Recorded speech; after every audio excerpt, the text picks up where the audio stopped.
Hello guys, this is Mike TV at samahan nyo na naman ako na sagutan itong APS topic sample exam. Ayan mga guys, sa palagay nyo, anong tamang sagot dyan? Paki-comment down below na lang sa ating comment section sa lahat ng nakakaalam ng sagot dito.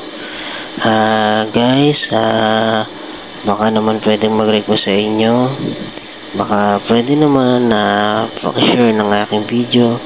At paki-follow and like na rin para naman umabot sa kapwa yung video na to sa kapwa natin kay 21 na mga mag-exam batch 3 para sabay-sabay tayong mangarap at sabay-sabay tayong pumasa at makarating ng Korea at nang sa ganun may ahon natin ng konti sa kahirapan ng ating mga mahal sa buhay at ang ating binubuong pamilya. And guys, sana matulungan nyo ako na may share tong mga video ko para sa mga next na tamang sagot dyan guys. Number 2, kamsahamnida.